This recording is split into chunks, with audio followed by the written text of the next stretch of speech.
ಮುತ್ತಸಂದ್ರದಲ್ಲಿ digital ಬೆಳಕು. ವಿನೋದ್ ಕುಮಾರ್ ಕಥೆ ಭಾಗ 1. ಹಳ್ಳಿಯ ನಿತ್ಯ ಜೀವನ. ಮುತ್ತಸಂದ್ರ ಎಂಬ ಹಳ್ಳಿ ಬೆಂಗಳೂರಿನಿಂದ ದೂರದಲ್ಲಿದೆ. ರೈತರು ಬೆಳಿಗ್ಗೆಯಿಂದ ಹೊಲಕ್ಕೆ ಹೋಗಿ ದುಡಿದಿದ್ದರು.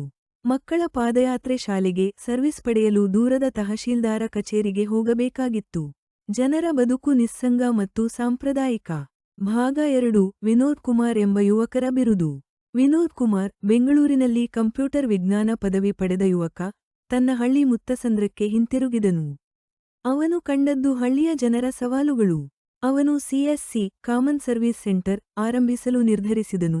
ಗ್ರಾಮಕ್ಕೆ ಡಿಜಿಟಲ್ ಸೇವೆಗಳನ್ನು ತರುವ ಕನಸು ಕಂಡನು. ಭಾಗ 3. ಜನರ ಅನುಮಾನಗಳು. ಹಳ್ಳಿಯ ಜನರು ವಿನೋದ್ ಕುಮಾರ್ ಎದುರು ಸಂಶಯಪಡುವುದು ಸಾಮಾನ್ಯ. ನಾವು ಕಂಪ್ಯೂಟರ್ ಹೇಗೆ ಬಳಸೋಣ?